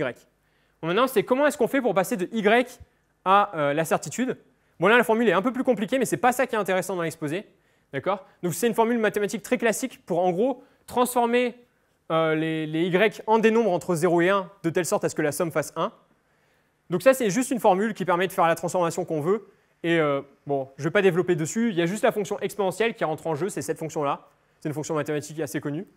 Mais je ne vais pas rentrer dans les détails, ce n'est pas ce qui est intéressant dans l'exposé. Bon, ok, donc une fois qu'on a compris plus précisément comment fonctionne le réseau de neurones, ben, alors, la question que j'ai envie de vous poser maintenant, c'est combien est-ce qu'il y a de paramètres? Donc on a vu que pour la droite, il y avait deux paramètres, c'est-à-dire deux coefficients A et B. D'accord? Est-ce que quelqu'un pourrait me dire combien il y a de coefficients combien il y a de paramètres pour ce réseau de neurones-là? Ouais? Il y a 10 fois 784 plus 10. Ok. Alors ta réponse c'est 10 fois... Ah oui, plus 10, mais pas les parenthèses, je suppose. Bon, enfin, ok. Bon, ta réponse c'est, en gros, il y en a 10 fois 784 plus 10. Bon, il y a peut-être un... Faut communiquer sur les parenthèses, mais ok. Donc comment on fait? Donc en gros, dans la droite, les paramètres, c'était quoi? C'était les coefficients qu'on avait rajoutés par lesquels on avait multiplié ou additionné, d'accord? Donc A et B. Ici, c'est quoi les paramètres? Ben, c'est tous les A et tous les B, d'accord? Donc tous les trucs en rouge, ok? Et combien il y a de trucs en rouge? Ben, là, a priori, ça a l'air compliqué de faire le calcul, mais il y a une manière très simple, c'est on va regarder juste Y0, d'accord? Ou alors on regarde juste YI, ici. Ouais. Pour YI, combien il y a de paramètres? Ben, là, on voit apparaître un premier A, on voit apparaître A1I, etc. jusqu'à A784I. Donc en fait, il y a 784 fois la lettre, 784 coefficients A qui apparaissent. Et après, il y a un dernier coefficient qui est le coefficient B. Donc en tout, pour YI, il y en a 785 de nombres. D'accord? Et maintenant, il y a combien de YI? Ben, il y en a 10. Donc en tout, il y a 784 plus 1 fois 10 paramètres. Donc en tout, ça fait 7850 paramètres. Et tout à l'heure, pour la droite, on voyait les paramètres comme des curseurs, d'accord, qu'on réglait pour que la droite elle prenne la forme qu'on veut. Et là, il faut voir ça exactement ça. Enfin, il faut voir ça exactement de la même manière, d'accord. C'est-à-dire que là, en fait, on n'a plus deux petits curseurs, mais on en a 7850, d'accord. Donc en gros, on a 7850 petits curseurs à ajuster pour trouver le bon réseau de neurones qui va nous donner les résultats qu'on veut, d'accord. Bon, ben, ce qu'on peut faire, c'est que là, on a une certaine combinaison des curseurs. Ben, on va essayer on peut les changer si on veut. Et donc maintenant, là, on a changé les curseurs. Donc en gros, on a pris un nouveau réseau de neurones. Là, ce qu'on vient de faire, c'est qu'on vient de considérer un nouveau réseau de neurones. Et donc si en entrée, on lui redonne les mêmes images, pardon. Donc par exemple, je lui redonne le 5. Cette fois-ci, il va me donner des probabilités, des certitudes, des degrés de certitude différents pour chacun des chiffres. Donc tout à l'heure, il avait trouvé 0 comme degré de certitude pour le chiffre 5. Cette fois-ci, ce réseau-là, il trouve 73%. Donc déjà, c'est beaucoup mieux. D'accord? Ensuite, le 0, là, maintenant, il trouve 43%. Etc. On peut continuer sur toutes les données. À la fin, le chiffre 4, il trouve 23% de certitude sur ce chiffre. D'accord? Donc là, en changeant les valeurs des curseurs, on a changé notre réseau de neurones. Et du coup, maintenant, quand on lui donne les mêmes valeurs en entrée, il obtient des certitudes différentes en sortie, et peut-être des certitudes qui sont meilleures dans le sens qui correspondent plus à ce qu'on veut. OK. Bon, ben, donc là, en fait, on vient de voir la classe de généralisation. D'accord? Donc ça, c'est les réseaux de neurones. On vient de voir les réseaux de neurones de profondeur 1. C'est la classe de généralisation qu'on va utiliser pour résoudre le problème. Maintenant, donc ça, c'était la deuxième étape de la méthode inférative. Maintenant, on passe à la troisième étape, qui est définir une fonction d'erreur. Donc maintenant, il faut qu'on arrive à dire à quel point un réseau de neurones se trompe. D'accord? À quantifier l'erreur du réseau de neurones. OK? Donc, comment on va faire? Là, ce que je vous fais, c'est que je vous remets le graphique qu'on avait tout à l'heure. Donc là, ce que j'affiche, c'est quoi? C'est pour chacun. Donc, on a testé deux réseaux de neurones, d'accord, avec donc des valeurs de curseurs différents. Et on a testé plusieurs chiffres, d'accord. Et là, ce que je vous affiche, c'est pour chaque chiffre, le degré de certitude que donnait le réseau de neurones en question. Donc, en haut, le chiffre 0 que vous avez là en haut à gauche, ça veut dire que le réseau de neurones, le tout premier qu'on a testé, il donnait une certitude de 0 au chiffre 5, alors que le deuxième, il donnait une certitude de 73, d'accord, %. Et je vous l'affiche là, donc en gros, c'est ça que je vous affiche. OK. Bon, et la question, c'est maintenant, est-ce que vous auriez une idée de comment on pourrait quantifier cette erreur-là? Dans l'idéal, on aimerait avoir quel réseau? Genre, on aimerait que le réseau, il donne quoi comme résultat, dans l'idéal? Voilà, dans l'idéal, en fait, on voudrait qu'il donne 100% de certitude aux chiffres qui se trouvent bien sur l'image. D'accord? Donc en gros, on voudrait que le réseau il donne 100% de certitude au chiffre 5, 100% de certitude au chiffre 0, 100% au chiffre 4. Ouais. Donc l'erreur, ça va être quoi? Ben, en fait, tout simplement, on peut dire que c'est 1 moins la certitude que le réseau a donnée. D'accord? Donc si par exemple on note θ, ce truc-là, ou plus mathématiquement θ, bon, j'ai pris juste une notation mathématique, l'erreur, ça va être quoi? Ça va être 1 moins les chiffres qui sont écrits dans les cases. Okay, et j'ai marqué l'erreur à gauche à chaque fois. Et on peut voir que le premier réseau fait moins d'erreurs que le deuxième. Ok, bon, je vous passe les calculs, mais là on peut sortir le 1. Le 1 aussi, on peut l'enlever de l'équation parce que si par exemple vous avez tous 10 000 €, d'accord, et que je demande qui est le plus riche dans la salle, ou qui est le moins riche plutôt, si je vous ajoute tous 10 000 € aussi, ben, vous avez tous 10 000 € en plus, mais le moins riche n'a pas changé. D'accord, c'est toujours la même personne qui est la moins riche. Okay, donc en gros, si je veux, là je peux enlever le 1. Et le réseau qui minimise ce truc-là, c'est le même que le réseau qui minimise ce truc-là. OK. Et en dernier, on rajoute un logarithme, mais je vous passe les détails, ce n'est pas très important. En fait, pourquoi on rajoute un logarithme? Parce que c'est la fonction qui inverse l'exponentielle, enfin c'est un lien très fort avec ça. Et du coup, on rajoute un logarithme qui est cette fonction-là. Mais bon, enfin voilà, retenez que c'est juste 1 moins... OK. Bon, ben, on vient de faire la troisième étape. Passons à la quatrième et dernière étape, qui est de définir l'algorithme de minimisation. D'accord? Donc, comment est-ce qu'on va faire pour trouver le réseau de neurones, c'est-à-dire les bonnes valeurs des curseurs quelles sont les bonnes valeurs des curseurs qui vont donner le réseau de neurones qui fait le moins d'erreurs? OK. Donc, nous, ce qu'on cherche, c'est donc la valeur des curseurs qui minimise l'erreur. Et la solution, en fait, c'est l'algorithme de descente de gradient. Alors, je vais vous l'expliquer, ne vous inquiétez pas, je mets l'algorithme là, mais je vais vous l'expliquer. Donc, c'est cet algorithme-là qui va nous permettre de trouver le réseau, le bon réseau. OK, donc comment est-ce que cet algorithme fonctionne? Donc, en premier, ce qu'on fait, c'est qu'on va initialiser aléatoirement, au tout début, les curseurs. Donc, en gros, on met les curseurs n'importe comment, d'accord? On commence comme ça. Une fois que les curseurs sont placés, on peut calculer l'erreur que fait le réseau. On lui passe les données, on calcule l'erreur qu'il fait. Okay, et en fait, là, il y a un moment un peu magique que je ne vais pas développer dans cet exposé parce que ça prendrait beaucoup de temps. Mais ensuite, on a un outil mathématique qui s'appelle le gradient et qui va nous dire dans quelle direction bouger chacun des curseurs pour diminuer un petit peu l'erreur. Mais là, le gradient, je ne vous l'explique pas. C'est un peu la boîte noire de l'exposé. C'est juste, on va prendre cet outil mathématique-là qui existe, qui s'appelle le gradient, et qui dit dans quelle direction il faut bouger les curseurs pour minimiser l'erreur. Et plus précisément, qu'est-ce qu'on sait? On sait que le gradient, on sait que si on déplace les curseurs de manière infinitésimale, c'est-à-dire un tout petit peu dans la direction du gradient, alors on est sûr qu'on va baisser un tout petit peu l'erreur. D'accord? Mais attention, si on va trop dans la direction du gradient, on n'a plus de garantie que l'erreur va continuer à descendre. C'est-à-dire que le gradient nous donne une direction, mais si on continue dans cette direction pendant très longtemps, ben l'erreur peut réaugmenter. D'accord? Donc, OK, donc, le gradient nous dit dans quelle direction il faut bouger les curseurs. Et ce qu'on pourra avoir envie de faire, c'est de bouger un tout petit peu dans cette direction-là pour être sûr qu'on baisse l'erreur. Mais le problème, c'est que si on fait ça, on risque de bouger trop peu. Et du coup, on aura juste un tout petit peu modifié les paramètres. Après, on va refaire la même chose. Le gradient va nous redonner les directions, mais du coup, on risque de le faire plein de fois. Et si on bouge un tout petit peu dans la direction du gradient, ben ça risque de nous prendre très longtemps pour beaucoup minimiser la fonction. D'accord? Donc, on a envie de bouger dans la direction du gradient plus qu'un petit peu. Donc, en fait, on a envie de bouger dans la direction du gradient d'un certain pas, d'accord? Pendant un certain temps.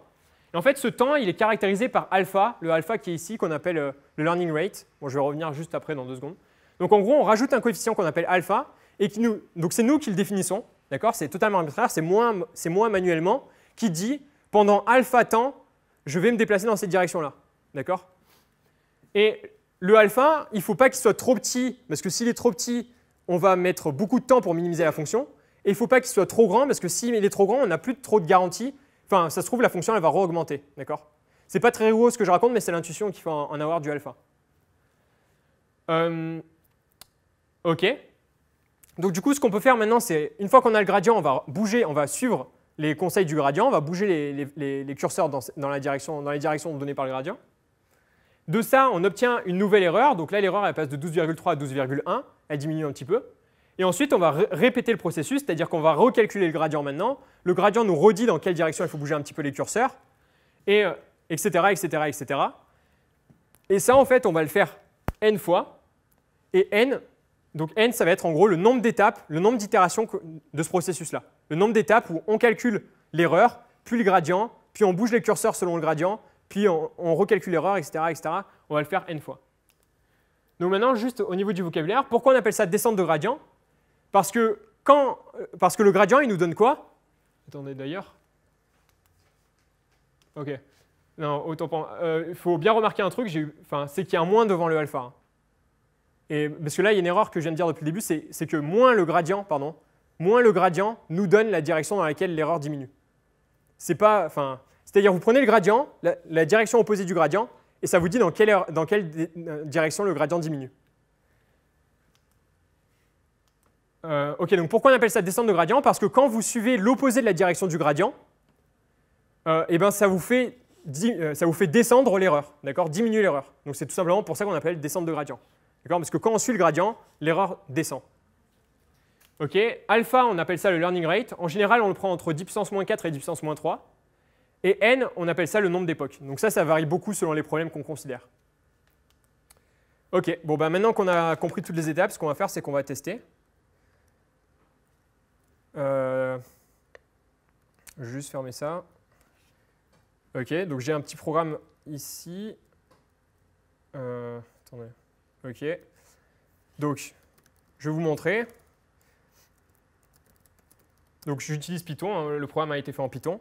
Le code source se trouve sur GitHub et il y aura un lien vers sur la page de l'exposé vers le code. Donc, ce qu'on va faire, c'est qu'en premier, on va dire à quel endroit on veut enregistrer le modèle. Donc, par exemple, on va l'appeler D1, je sais pas. Ensuite, nous, ce qu'on veut faire, c'est entraîner, d'accord? Donc là, je dis le mode d'entraînement. Faut pas ça, c'est pas à retenir, hein, d'accord? Juste, j'explique ce que j'écris pour pas que... Enfin, c'est pas à retenir, c'est pas important. Ok. Et une fois qu'on a ça... une fois qu'on a ça, maintenant, il faut que je dise le modèle que je veux. Donc, nous, on va considérer des réseaux de neurones de profondeur 1. Donc là, j'écris DeepNet 1. Et il faut dire combien d'époques on va le faire d'époques. Donc, combien de fois on va faire le processus qu'on a montré avant. Donc, on va prendre 20 fois.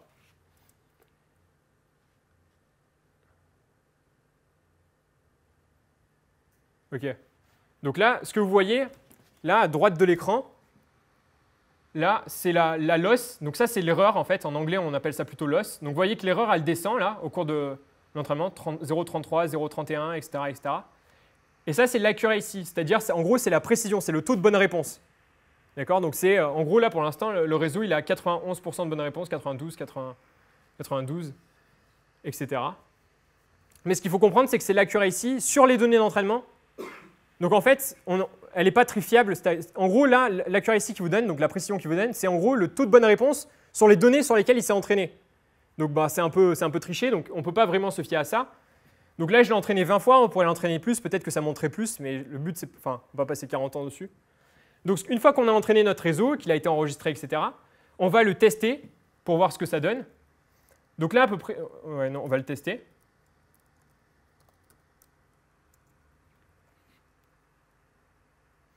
Juste un petit temps. OK. Donc là, on voit qu'il fait 92% de bonnes réponses.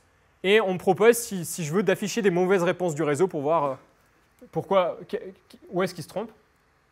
Donc là, par exemple, on peut voir que le réseau, le chiffre qui est en haut à gauche, c'est un 5 et il a prédit un 6. Là, c'est un 4 et il a prédit un 0. Là, c'est un 3 et il a prédit un 2, etc. Donc ça, c'est quelques exemples des erreurs du réseau.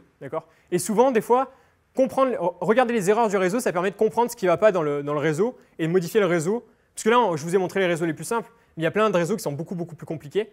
Et il y a des personnes qui designent des réseaux. D'accord? OK. Donc ça, c'était le petit test. Donc là, on a à peu près donc 92%, 93%, enfin 92% de bonnes réponses avec ce réseau-là quand on l'entraîne pendant 20 époques. OK.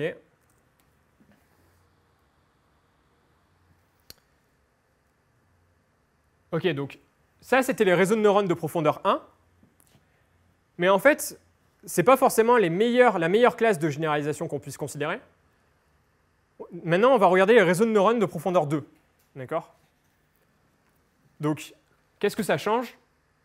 Hop, en fait, il n'y a pas grand-chose qui change. Le côté gauche reste, le côté droit reste. Il y a juste quelque chose qui se met au milieu. D'accord? Donc, en fait, les trucs à gauche, là, ce que vous voyez, les cases grises à gauche, les X, les Y, les XK, les Y, etc., c'est ce qu'on appelle les neurones.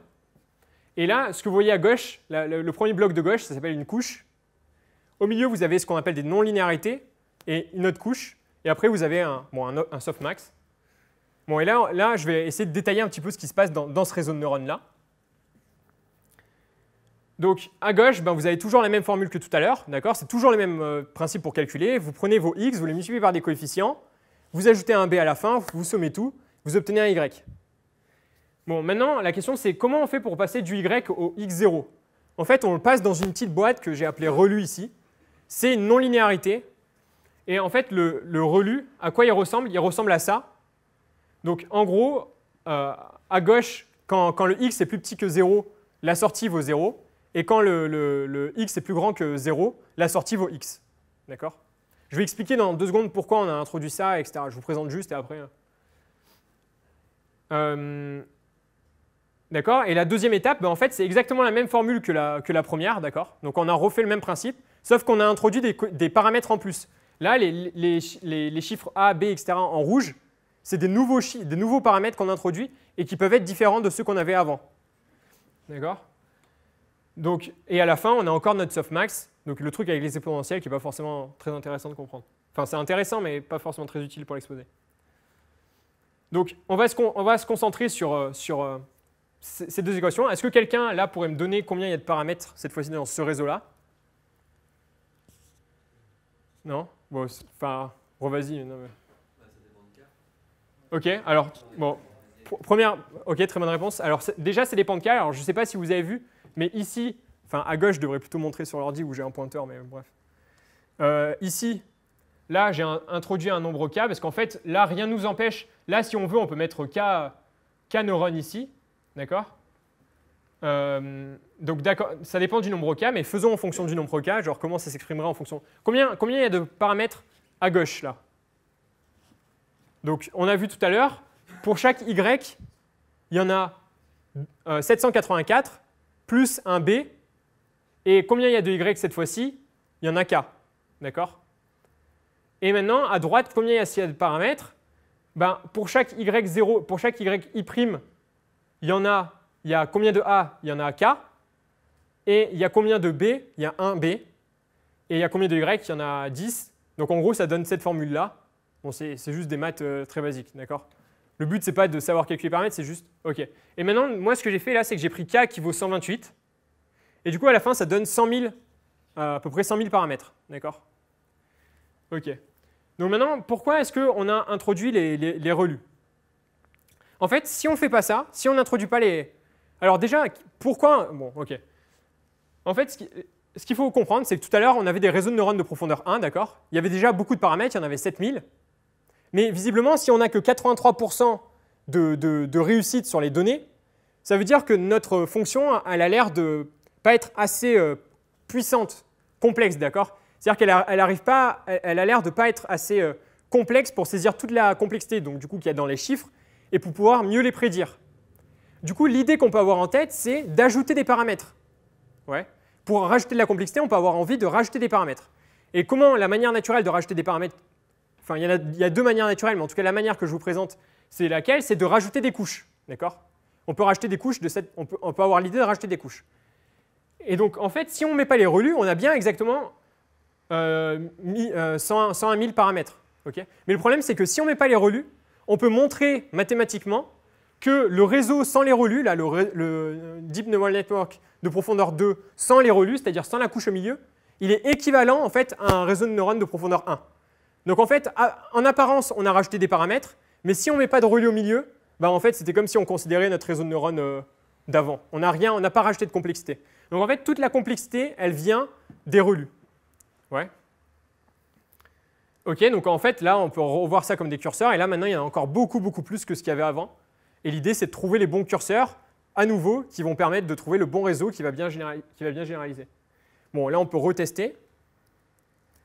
Si on reteste, alors maintenant, donc je vais reprendre la commande d'avant, on va refaire 2 époques, je vais appeler ça D2. Et la chose qui change, c'est qu'on ne va pas prendre un Deep Neural Network de profondeur 1, mais de profondeur 2. Je vais refaire 20 époques.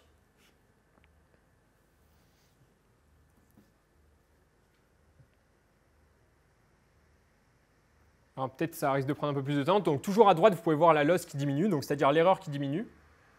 Donc ici, vous avez l'erreur qui diminue. Et là, vous voyez la précision qui monte. Alors déjà, on est au-dessus de 94.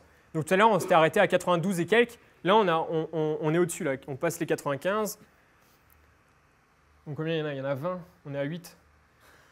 J'aurais peut-être pas dû mettre 20. Mais donc en gros, l'idée, c'est quoi? C'est que la complexité, elle va nous permettre d'augmenter la précision. D'accord? Et bon, je vais... Le problème, c'est que si on s'arrête là, je ne peux pas tester, en fait. Parce que... Bon, on attend les 3 derniers. Parce que le truc, c'est que si j'arrête là, en fait, le modèle ne va pas être sauvegardé parce que... Enfin, c'est ma faute. J'aurais pu faire, mais il ne va pas être sauvegardé et je voudrais le tester. Ok, le dernier. Donc là, on est à 0,98. Ok. Donc maintenant, testons celui-là. Donc je mets D2. Et si on le reteste, donc là, on voit qu'on a 97%. Toujours, c'est toujours plus bas que ce qu'on avait avant. On était à 98 tout à l'heure. Mais enfin, c'est normal, encore une fois, parce que c'était sur les données d'entraînement. Là, on est à 97. Et là, on peut reafficher des erreurs. Et là, on voit que les erreurs, normalement, elles sont moins évidentes. Bon, il y a encore un 8 là. Le 8, il a l'air assez évident, mais normalement, c'est des chiffres quand même assez peu évidents. Vous voyez le chiffre à gauche, il se trompe encore dessus. On avait cette erreur tout à l'heure. Enfin voilà, on peut voir les erreurs. Et c'est une bonne pratique, en tout cas, de regarder les erreurs du réseau. OK. Maintenant qu'on a testé les 2 trucs, on va... on a testé donc, les réseaux de neurones de profondeur 1. Donc ça nous a donné à peu près 93%, bon 92% dans notre cas. Les réseaux de neurones de profondeur 2, donc 97%. On pourrait avoir l'idée de tester les réseaux de neurones de profondeur 3, 4, 5, 6, 7, etc. Mais en fait, il s'avère qu'on ne va pas avoir beaucoup mieux en résultats.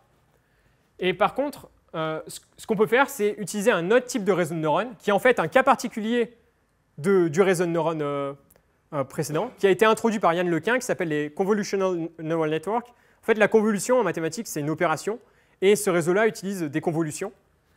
Et avec ce réseau-là, qu'on appelle ConvNet, on peut obtenir beaucoup plus que 98. On peut même obtenir quasiment 99, 100, voire 100. D'accord? Et il y a un truc intéressant, c'est qu'en fait, les ConvNet, là, c'est un cas particulier des réseaux de neurones, de réseaux de neurones profonds qu'on vient de voir. D'accord? C'est un cas particulier. Ça veut dire qu'il est inclus dans la classe. Ouais. De quelle taille les ConvNet? 1 ou 2 Là, enfin, plusieurs. Non, mais je ne connais pas exactement les bonnes. Mais la question, c'était de quelle dimension les ConvNet. Et en fait, ce qui est intéressant, c'est qu'en rétrécissant la classe, on trouve des meilleures généralisations à l'intérieur. D'accord? Parce qu'en gros, l'algorithme, c'est quoi l'idée? C'est que nous, on comprend un peu comment fonctionnent les réseaux, et on se dit, ça ne sert à rien de chercher parmi l'ensemble de tous les réseaux de neurones profonds, il y en a beaucoup, beaucoup trop, et il y en a plein qui ne vont pas bien marcher. Et en fait, nous, ce qu'on fait, c'est en tout cas, ce que Yann Lequin a fait, c'est qu'il a compris qu'on n'avait pas besoin de chercher parmi tous, mais qu'il fallait plutôt chercher parmi une sous-partie qui était beaucoup plus intéressante, dans laquelle on avait beaucoup plus de chances de trouver une généralisation. Et comme on réduit la classe, on a plus de chances, entre guillemets, de tomber sur cette fonction-là. Enfin, c'est un peu l'intuition qu'il faut en avoir. Et donc, du coup, les ConvNet nous permettent d'obtenir 98. Donc, récapitulons tout ce qu'on a vu. Donc, la méthode inférative, c'était quoi? C'était récolter des données. Donc, MNIST, il y en avait 60 000 et 10 000. Puis ensuite, on a défini une classe de généralisation. Donc, d'abord, des réseaux de neurones profonds. Les ConvNet, on ne les a pas vus, mais ça aurait été une classe qu'on aurait pu utiliser. Ensuite, on a défini une fonction d'erreur, qui était celle-ci. Puis après, on a défini un algorithme de minimisation, qui était l'algorithme de descente de gradient. Bon, donc voilà. Donc maintenant, je vais juste essayer de répondre dans le temps qui me reste à la question, est-ce que le deep learning va remplacer les postiers? Parce que maintenant, on a bien compris ce que fait le deep learning, en tout cas dans le problème. Donc juste avant ça, je vais avoir besoin de faire un petit point historique pour faire comprendre historiquement ce que c'est le deep learning et où ça en est actuellement. Donc tout d'abord, quels sont les moments clés pour le deep learning? En 1960, c'est à peu près à cette période-là qu'il y a eu la première implémentation de l'algorithme de descente de gradient. En 1970, c'est là où les premiers réseaux de neurones ont vraiment commencé à être conçus. En 1999, alors la question c'est pourquoi à cette époque-là ça marchait pas, ça n'a pas encore percé le deep learning, parce que j'ai dit que c'était vers 2010-2012. Parce qu'il manquait en fait ce qui est arrivé en 1999, c'est-à-dire une beaucoup plus grande puissance de calcul, donc typiquement avec les GPU, processeurs graphiques, les cartes graphiques, pardon. Et après en 2000, il manquait un autre truc qui arrivait en 2000, c'est-à-dire les données. Il faut beaucoup de données pour arriver à bien généraliser, et avant il y avait très peu de données. Et c'est qu'en 1998, par exemple, que Yann Lequin a publié sa base de données. Avant, il n'y avait pas MNIST. D'accord ? Et nous, on a réussi à faire ces résultats-là parce qu'on a 60 000 chiffres écrits manuscritement, etc. OK. Et en 2012, c'est à ce moment-là qu'il y a eu enfin, les bons agencements de toutes ces choses-là qu'on avait vues avant, avec le réseau qui s'appelle AlexNet. Donc maintenant, je vais vous parler un petit peu plus de l'explosion du deep learning, donc à partir de 2012, ce qui s'est passé. Donc pour ça, en fait, il faut revenir en 2009. Donc en 2009, il y a une base de données qui a été créée qui s'appelle ImageNet. Donc on a vu tout à l'heure MNIST, d'accord, c'était une base de données avec des nombres et les chiffres associés. Il y a une base de données qui s'appelle ImageNet, et c'est quoi cette base de données-là? En fait, c'est des tonnes et des tonnes et des tonnes d'images qui sont classifiées, d'accord, à laquelle on associe des mots. Donc typiquement, dans la classe VTT, vous pouvez trouver, bon ça c'est quelques images, il y en a beaucoup. Donc ça, c'est quelques images de la base de données, d'accord? Et là, dans les données d'entraînement, il y en a 10 millions cette fois-ci. Dans les données de test, il y en a 150 000. Et en 2010, il y a une compétition qui a été lancée, donc qui s'appelle LSVRC. Et le but de cette compétition-là, c'est de développer l'algorithme qui aura les meilleurs résultats sur cette base de données, donc sur les données de test, d'accord? Et bien sûr, on n'a pas le droit d'utiliser les données de test pour entraîner l'algorithme ou pour le construire, d'accord? Et donc, à partir de 2010 et chaque année, il y a eu une compétition où on évaluait les meilleurs algorithmes pour classer les images de la base de données. En 2010, il y avait 28% d'erreurs et personne n'utilisait de deep learning. En 2011, il y avait 26% d'erreurs et encore personne n'utilisait de deep learning. Et puis en 2012, on est tombé à 16% d'erreurs. Et là, c'est la première fois qu'il y a quelqu'un qui a utilisé de deep learning avec AlexNet. Donc, je ne vais pas rentrer dans les détails du réseau, je vous ai juste mis une image comme ça. Et donc, en fait, c'est à partir de ce moment-là qu'il y a eu l'explosion du deep learning. Et pour bien vous faire comprendre l'explosion, je vais vous lire les propos d'Yann Lequin. Donc c'est le mec, donc MNIST, c'est la personne qui a fait tous les travaux sur MNIST et sur la classification des chiffres. Et Yann Lequin, donc je crois que c'est 2 ou 3 ans après, dit AlexNet, donc l'algorithme qui a eu que 16% d'erreurs, a gagné avec un taux d'erreur 2 fois moins élevé que les compétiteurs les plus proches. Une révolution. On est passé d'une attitude très sceptique face au deep learning, à une situation où tout le monde s'est mis à travailler en 1 an et demi dessus. Je n'ai jamais vu une révolution aussi rapide, même si, de mon point de vue, elle a mis beaucoup de temps à arriver. D'accord ? Donc, à partir de 2012, il y a vraiment eu une révolution, c'est-à-dire que les gens se sont mis à faire du deep learning. Donc, je vais essayer de vous montrer un petit peu l'engouement qu'il y a eu pour le deep learning. Par exemple, ça, c'est le nombre de citations du papier AlexNet. Donc, à la fin de 2017, il avait 20 000 citations. Et 20 000 citations, ce qu'il faut se dire, c'est que c'est beaucoup plus même que la grande majorité des chercheurs dans leur carrière. D'accord ? Donc un papier, il a eu 20 000 citations, ce qui est vraiment, c'est énorme. Genre mon maître de stage, j'ai fait un stage l'année dernière, mon maître de stage, il avait 3 000 citations dans toute sa carrière et c'était quelqu'un d'assez reconnu dans son domaine. Donc ce papier-là, 20 000 citations, et je vous remets les citations des 3 pionniers. Vous pouvez voir que genre là, les nombres de citations, c'est genre 40 000 par an, c'est monstrueux, c'est monstrueux et puis ça croît de manière exponentielle, quoi. Puis l'engouement est tel que en fait, les grosses sociétés comme Google ou Facebook ont créé leur propre librairie de deep learning. Donc par exemple Google en 2015 avec TensorFlow et Facebook en 2016 avec PyTorch. Donc les grosses sociétés s'y sont mises. Et si on regarde par exemple les conférences, donc ça c'est une photo prise par Yann Lequin pendant la conférence Eikler de cette année. Et Eikler c'est une conférence de deep learning, d'accord ? Et là en fait ce graphique il montre quoi ? Il montre l'évolution du nombre de papiers soumis à la conférence par an. Donc en gros, en 2013, il y avait à peu près 100 papiers qui étaient soumis en deep learning. Actuellement, il y en a 1000. Enfin, l'année dernière, en 2018 en tout cas, il y en avait 1000. Donc 10 fois plus en 5 ans. Donc c'est une évolution monstrueuse. Et du coup, forcément, s'il y a beaucoup plus de chercheurs qui travaillent sur ce domaine-là, il y a des progrès fulgurants qui apparaissent très rapidement. Donc je vais essayer de vous citer quelques-uns des progrès. Donc là, par exemple, ce que vous avez, c'est l'évolution de l'erreur sur la base de données ImageNet au cours des années. Donc en 2011, on avait 26. En 2012, avec AlexNet, on avait 16. L'année d'après, on est tombé à 11 avec du deep learning encore, puis à 7, puis à 6. L'humain fait 5% d'erreur. Et en 2015, il y a eu ResNet. Et en 2016, il y a eu GoogleNet. D'accord ? Donc à la fin, on tombe à des algorithmes qui font même mieux que l'humain. D'accord ? Et donc, par exemple, il y a des tonnes d'applications très récentes. Typiquement, maintenant, avec les réseaux de neurones profonds, on est capable de faire des réseaux qui sont capables d'écrire manuscritement. Donc vous lui rentrez un texte et lui, il l'écrit de manière manuscrite. Ça, c'est en 2013. On est capable de transférer le style d'une image. C'est-à-dire que vous passez cette image à gauche, qui est un tableau de Van Gogh, cette image à droite, qui est une photo, je crois, du campus de Stanford, et le réseau de neurones, il est capable de faire quoi? Il est capable de créer cette image-là, qui a en gros le contenu de l'image de droite et le style de l'image de gauche. Donc en gros, comme si Van Gogh avait peint le campus de Stanford. Ensuite, donc ça c'était en 2015. En 2015 aussi, on est arrivé à générer des musiques en imitant le style d'un auteur, c'est-à-dire qu'on lui fait écouter par exemple beaucoup de Bach, et il arrive à générer du Bach après. Bon, je sais pas si ça, mais en tout cas c'est pas quelque chose de mauvais, d'accord, a priori. Par exemple, on arrive à coloriser des images. Donc en gros, c'est comment on entraîne le réseau. On lui passe des images en noir et blanc, l'image colorisée, il s'entraîne sur ça, et après, il est capable de coloriser des images. Donc ça, par exemple. Et très récemment, donc l'année dernière, on arrive à générer, et ça c'est vraiment incroyable, ça je pense, c'est vraiment quelque chose qui va révolutionner beaucoup. On arrive à générer des données. Donc il y avait un petit peu avec en 2015, c'était déjà un petit peu fait, mais on arrive à générer des données. Donc je ne sais pas si vous vous rendez compte, mais en fait, les réseaux sont capables de créer des données qui n'existent pas. Et là, en fait, les images que vous voyez, ce n'est pas des photos. C'est des images générées par le réseau. C'est-à-dire qu'il n'y a personne qui a ce visage-là sur Terre. Enfin, peut-être par chance, mais on va dire qu'il n'y a personne, quoi. Ouais, donc, si vous demandez ça à un humain, au mieux, il vous fera une peinture ou un croquis super réaliste, mais on verra toujours la différence avec une vraie image. Là, c'est un réseau qui a généré ça. D'accord ? Ça, c'était en 2007. En 2017 aussi, par exemple, on arrive à générer la vidéo qui correspond à un audio.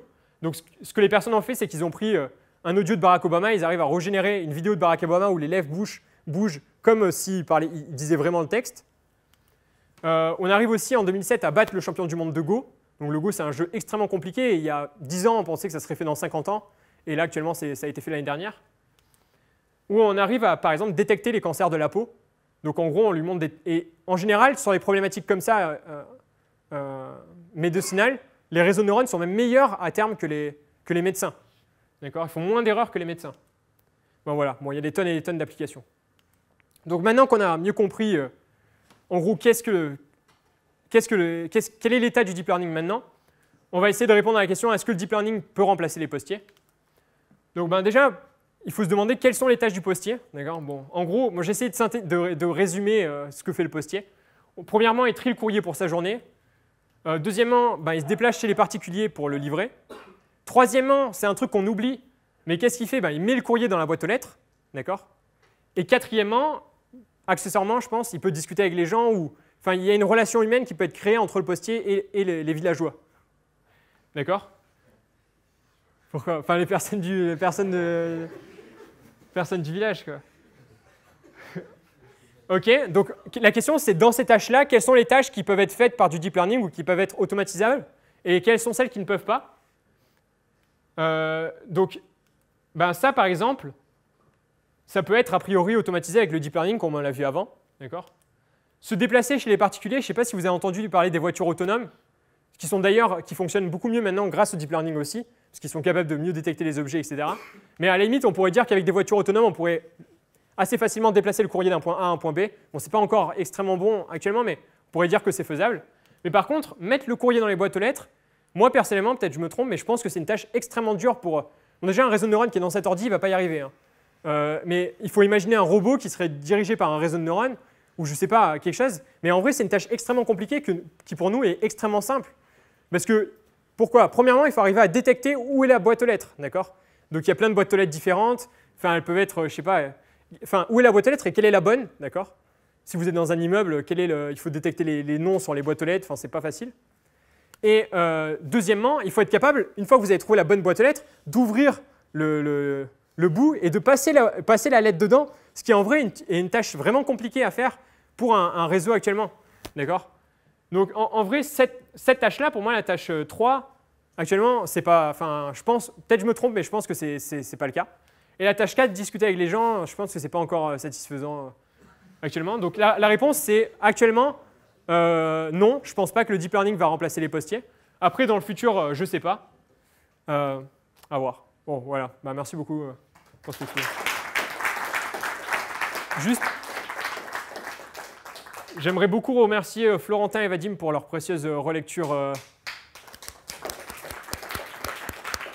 Il y a beaucoup de détails dans l'exposé qui sont dus à eux. Donc, en vrai, vous savez pas quoi, mais il y en a beaucoup. Et bah, je ne sais pas si vous avez des questions. Ou... Oui, j'ai une question sur les images d'erreurs que tu montrais. Ouais. Comment, je dis ça avec mes mots, Ouais. ton ordinateur peut te dire true, le vrai chiffre qu'il aurait dû trouver. Ben, ok, alors c'est une bonne question. Comment? Alors la question c'est, à un moment j'ai montré des messages d'erreur j'ai montré en gros où le réseau faisait des erreurs et on me demande mais comment l'ordinateur il fait pour dire si c'est vrai ou si c'est faux. Ça veut dire qu'il y a quelque part où il y a la bonne réponse qui est donnée. Et oui, totalement, la bonne réponse est donnée. En fait, dans les données d'entraînement, tu donnes l'image et tu donnes le bon chiffre. Donc en gros, si tu veux, Yann Lequin, quand il a fait sa base de données, il a pris beaucoup de données et il a donné l'image et le bon chiffre correspondant. Donc on connaît les bonnes réponses pour toutes ces images-là. C'est pour ça qu'on peut dire qui a raison et qui a tort. Et dans les données de test, Vadim a raison aussi. D'accord? Partout on donne les données. Autrement, on ne pourrait pas savoir quoi. Il faut bien qu'il y ait quelqu'un qui, par autorité, dise c'est ça la bonne réponse. Si vous n'avez pas. Qui fait Lequin maintenant? Qu'est-ce que Yann Lequin fait maintenant? Salut. Ça vient de commencer. Ça vient de commencer. Alors, qu'est-ce que Yann Lequin fait maintenant? Alors, honnêtement, je ne sais pas exactement parce qu'en fait, la question est assez dure à répondre parce que je pense qu'un chercheur.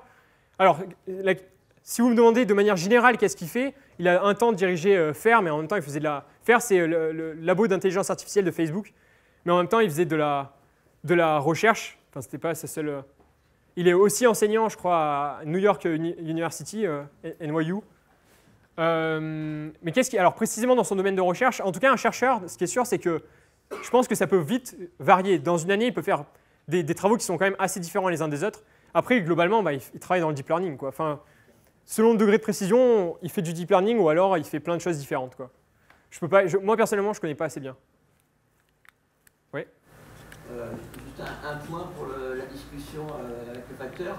Ouais. Il ne faut pas oublier aujourd'hui que les chatbots sont super efficaces et que beaucoup de gens, ils ont passé le test de Turing. Beaucoup de gens discutent avec les chatbots sans le savoir. Ok, alors la question remarque plutôt, c'est que en gros vous dites que les réseaux de neurones sont plus forts que ce que je prétends, c'est ça? Non, c'est pas mon propos. On n'est pas si loin de ça. Ah, pour le dialogue, ok, d'accord. Donc ok. Alors, donc, du coup, en gros, vous remettez en cause ma conclusion sur le point 4 qui était que j'estimais que le réseau de neurones n'était pas capable de discuter avec les personnes. Moi, je parlais. Non, mais c'est dans le cas du facteur. Oui, non, dans le cas du facteur. Enfin, que. Dans le cas des réseaux sociaux ou du support technique aussi, il y a souvent des chatbots. Ok, d'accord. Bon, je vais juste répéter votre remarque parce qu'elle est pertinente, mais je voulais comprendre où elle intervenait. Donc, en gros, la remarque, c'est que actuellement, les réseaux de neurones sont. Enfin, avec les réseaux de neurones, on peut facilement faire des conversations, mais qui restent quand même écrites ou vocales avec de la synthétisation de. Mais honnêtement, je doute encore. Vous avez dit que ça va passer le test de Turing. J'en ai pas entendu parler. À vérifier. Ok, à vérifier. Je pense vraiment à vérifier parce que. Que j'ai entendu ça et ça m'a interloqué. Ça m'a Ok. Parce que le test de Turing, en gros, quel est le test de Turing? Peut-être que je peux expliquer ce que c'est. Donc, en gros, il y a Alan Turing, il y a je ne sais plus quand, qui a énoncé un test qui permettrait de. Comment formuler? C'est quoi ce test?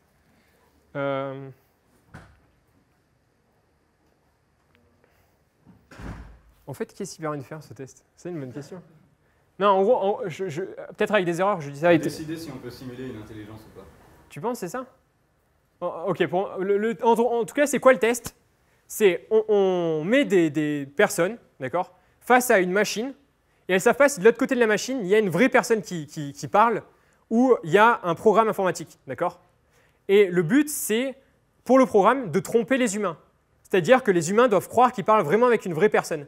Et si un jour, il y a un algorithme qui arrive à tromper les humains, en majorité, alors, c'est quoi la conclusion? C'est ça, en fait, la conclusion, c'est on décide qu'on a une machine qui est aussi intelligente qu'un humain, peut-être. Je sais pas. Bon. Capable de simuler des conversations intéressantes. Ouais. En gros, si une machine passe ce test-là, ça veut dire qu'on a vraiment atteint un stade d'intelligence qui est vraiment très très important. Et bon, je doute. Enfin, il faudrait que je vérifie, mais je suis pas sûr que c'est. Ok. Ok. Pour donner une idée des progrès récents, je crois que l'année dernière, il y a un algorithme de Google qui a pris rendez-vous chez un coiffeur, par téléphone uniquement. Donc le coiffeur ne savait pas qu'il ne s'accéderait pas à une vraie personne. Et c'est un algorithme qui a dit bonjour, je voudrais prendre rendez-vous tel jour, etc. Par contre, dans le test de Turing, les humains cherchent quand même à savoir s'ils ont affaire à une machine ou pas. Donc on peut poser des questions un peu pièges. Et là, dès qu'on cherche à creuser, on se rend, pour l'instant, enfin aujourd'hui, on se rend très vite compte si on a affaire à un humain ou pas.